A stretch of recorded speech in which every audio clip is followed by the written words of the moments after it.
Manake una wake watatu, lakini mmoja ana kiwanda cha kuzalisha wafalme. Haujanisikia? Una wake watatu, ajili hilo tumbo hana. Ana tumbo la kuzaa watoto lakini sio wafalme. Ketula ana tumbo la kuzaa watoto lakini sio wafalme. Mungu anasisitiza Ibrahim, kwa huyu Sara kwake watatoka wafalme. Atakuwa mama wa mataifa na wafalme watatoka kwenye tumbo lake. Kwa matumbo yanatofautiana. Mimi sijui tumbo la mama yako likoje, linatoa kina nani. Haleluya. Lakini mimi nachojua, chochote kilichoharibika tangu mwanzo kinarekebishwa leo katika jina la Yesu.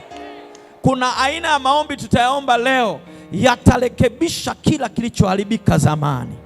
Sema tena amen. Amen. So sio kila tumbo linatoa wafalme, lakini anamwambia Sara amebeba tumbo ambalo lina produce kings. Haujanisikia? Haujanisikia? Bwana Yesu asifiwe. Bwana Yesu asifiwe. Bwana Yesu asifiwe. Mwanamke anapobeba mimba katika ulimwengu wa roho, shetani anakuwa hapo. Katika ulimwengu wa roho anapobeba mimba, malaika wanakuwa hapo. Ukisoma kitabu cha Ufunuo sura ya 12 kuanzia mstari wa kwanza na kuendelea, hiyo tusome. Biblia inasema ikaonekana ishara mbinguni, mwanamke aliyevikwa jua na mwezi na nyota vilikuwa juu ya kichwa chake, na huyo mwanamke anaonekana ana mimba, ana uchungu wa kuzaa. Kisha akaonekana ishara nyingine mbinguni, joka limesimama mbele ya yule mwanamke, linasubiri mtoto. Kwa mwanamke yote anapokuwa mjamzito katika ulimwengu wa roho, shetani anakuwa pale. Shetani hajaanza kukupiga wewe vita baada ya kuzaliwa. Shetani anaanza kupiga wewe vita tangu uko tumboni. Nisaidie kumhubiria jina lako, kumwambia shetani, vita yako haijaanza leo. Vita yako imeanza tumboni. Kama hajakuelewa mgeukie mwingine, mwambie vita yako haijaanza leo. Vita yako imeanzia tumboni. Ninaongea na watu wa Mungu hapa. Wewe unafikiri ulipozaliwa ndio shetani akaanza sasa kuna mtoto amezaliwa nianza? Vita ilianzia wapi? Tumboni. Hajazaliwa mtoto, yuko hapa anasubiri. Ukisoma kitabu cha Mwanzo,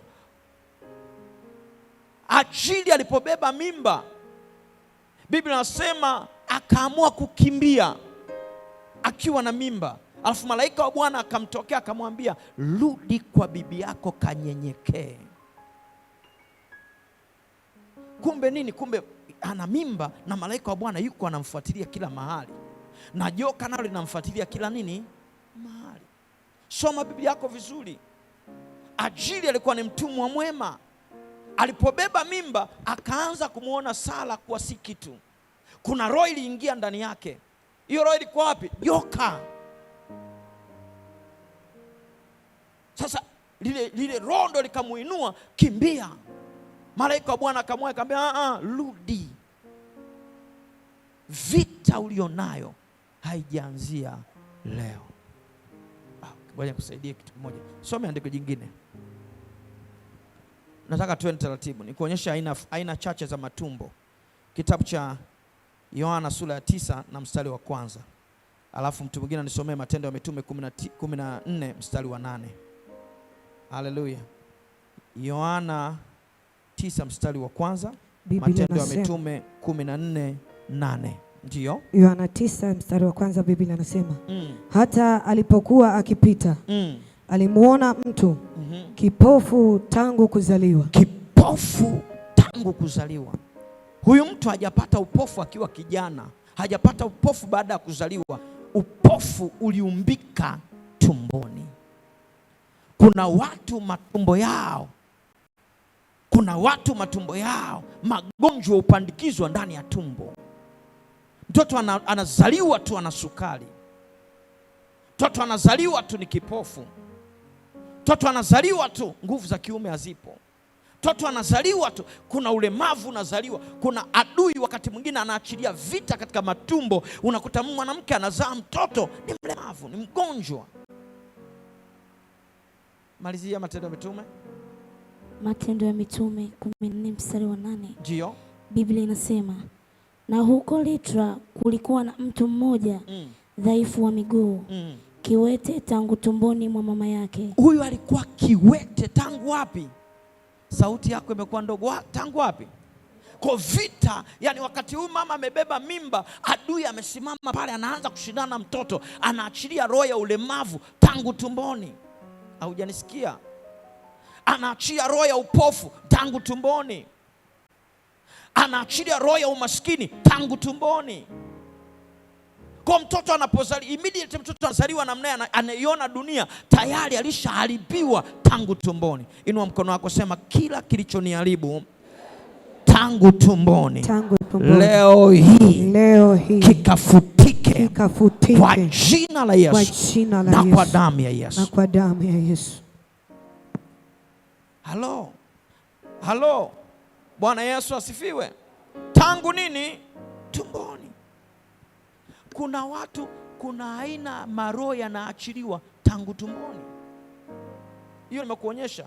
Tunazaliwa nani? Ngoja kusomea andiko jingine. Kitabu cha Zaburi sura ya 58 na mstari wa 3. Zaburi ya 58 mstari wa 3. Alafu mwingine anisomee Isaya 48 mstari wa 8. Isaya 48 mstari wa 8, Zaburi ya 58 mstari wa 3. Ndio. Zaburi ya 58 mstari wa 3, Biblia inasema, wasio haki wamejitenga tangu kuzaliwa kwao. Tangu tumboni wamepotea. Wakisema uongo. Kuna mtu hajaelewa Kuna mtu hajaelewa? Roho ya uongo inaachiliwa tangu nini? Tumboni. Wewe unashangaa katoto kamekuwa kanakuwa na tabia ya uongo kako kadogo. Unajiuliza katoto katabia nani kamfundisha? Adui alikuwepo wakati mama huyu ni mjamzito na akaachilia roho ya uongo tangu tumboni. Roho ya ukosefu tangu tumboni. Wewe unashangaa tu leo mtoto amekuwa muongo, hajaanza leo. Roho ile imeachiliwa tangu wapi? Inua mkono wako, sema katika jina la Yesu. Roho yoyote iliyoingia watoto wangu tangu tumboni, ninaifukuza kwa jina la Yesu. Kama wewe ni mwanaume au ni mwanamke, ni mzazi, omba kwa ajili ya watoto wako. Chochote kilichofanyika tangu tumboni kiharibiwe. Hawa watu wamekuwa wakosaji tangu wapi? Tumboni. Soma ile kitabu cha Isaya 48 mstari wa 8. Ndio. Biblia inasema, naam hukusikia, naam hukujua, naam tokea zamani sikio lako halikuzibuka, maana nalijua ya kuwa wewe watenda kwa hila nyingi, nawe umeitwa mkosaji tangu kuzaliwa kwako. Umeitwa mkosaji tangu.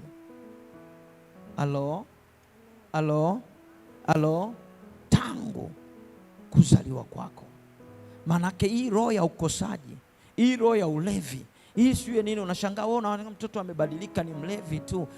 Mtoto anavuta bangi. Kuna mama mmoja alikuja kwenye maombi, ameleta mtoto wake Pastor Jenny form 1. Katoto kako hapa kakiume kanavuta bangi, hakataki shule. Mama yule anakuja anambia mchungaji, mtoto huyu, unamwangalia mtoto mwenyewe unasema huyu mtoto form 1, mtoto anavuta bangi. Mama yake ameokoka, mama yake anakuja kanisani, mama yake amejazwa Roho Mtakatifu. Hii tatizo limeanzia wapi? Haleluya. Mwanamke anapobeba tu mimba, joka linakuwepo. Na ndio maana ukisoma Biblia yako vizuri utagundua kuna watu walipobeba mimba, Mungu aliwatahadharisha, msinywe kileo, msile kitu kilicho najisi, msifanye hivyo. Walikuwa wanawekewa masharti kwa sababu Kuna vitu ambavyo wamama wakifanya vinampa access shetani katika ulimwengu wa roho ya kuzuru maisha ya mtoto. Naona niko peke yangu. Kwa unakuta mama yake Samson amebeba mimba, alafu malaika wa Bwana anamwambia usinywe pombe, usile kitu kilicho najisi, kwa sababu hicho unachokifanya kina athari, kinafungua mlango katika ulimwengu wa roho. Sasa kuta mama amebeba mimba na ameenda kunywa pombe, anafungua mlango. Mama amebeba mimba, amechepuka nje ya ndoa na ujauzito. Haleluya. Vinampa adui. Kwa kuna vitu ambavyo ulikuwa unazuiliwa, usifanye hivi, usifanye hivi, usifanye hivi. Kwa sababu gani? Analindwa mtoto aliye tumboni. Kwa sababu shetani amwindi mama, shetani anawinda kizazi kijacho. Shetani hapigani vita ya leo, shetani anapigana vita ya kesho. Na ndio maana vita tulivyo navyo leo havijaanza leo, vilianza zamani. Naongea na watu wa Mungu hapa. Sema tena amen kama unanielewa. Sema tena amen kama unanielewa. Ayubu anatuambia, na ilaaniwe siku ile niliyotungishwa nini? Siku ile we giza usione mapambazuko yake. Maanake siku ambayo mimba imetungwa, Ayubu anasema ilaaniwe.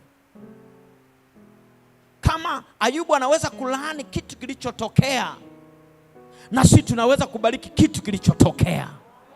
Niko peke yangu, ngoja niseme na upande wako. Nasema hivi, kama Ayubu anaweza kulaani kitu kilichotokea kikatendeka, na sisi tunaweza kubariki kilichotokea na mambo yakaonekana. Amen. Inua mikono yako, sema katika jina la Yesu. Katika jina la Yesu. Ninaibariki siku niliyozaliwa.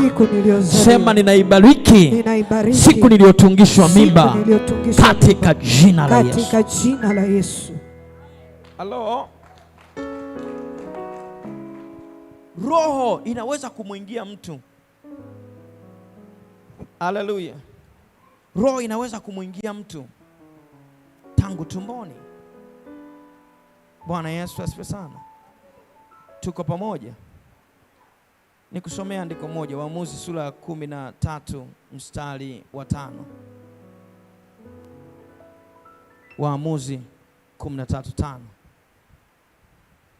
Biblia inasema kwani tazama, utachukua mimba, nawe utamzaa mtoto mwanamume, na wembe usipite juu ya kichwa chake, maana mtoto huyo atakuwa mnadhiri wa Mungu tangu tumboni. Mungu anamwambia mke wa Manoa kwamba utabeba mimba, na huyu mtoto aliye tumboni mwako, roho ya unadhiri itakuwa naye tangu tumboni. Halo? Ngoja niwaambie watu wa Mungu, wewe umeokoka leo, lakini Mungu hajakuchagua leo. Haujanisikia? Haujanisikia? Narudia tena, wewe umeokoka leo, lakini haujachaguliwa na Mungu leo. Inawezekana tulikuwa unapita unazunguka, Mungu anakuangalia, lakini anajua sasa huyu ni wangu. Na ndio maana Biblia inasema Mungu anawajua walio wake. We vuta bangi, Mungu anawajua walio wake. We kunywa pombe, Mungu anawajua walio wake. We fanya aina zote za dhambi, Mungu anawajua walio wake. Kwa sababu walio wake Mungu hawachagui leo, walio wake Mungu alishawachagua tangu tumboni. Anamwambia huyu mama, mtoto huyu aliye tumboni atakuwa mnadhiri tangu tumboni. Haujanisikia? Mungu anaweza kuchagua watu wake tangu tumboni. Yeremia 1:1 anasema, Yeremia 1:4 nafikiri. Kama kuna mtu amefika hapo tusome. Haleluya. Yeremia, nafikiri andiko ni famous, kila mtu analifahamu. Biblia inasema. Alafu mtu mwingine anisomee Mwanzo 25:23. Ndio? Yeremia 1 mstari wa 4 mpaka wa 5. Biblia inasema, neno la Bwana likanijia kusema,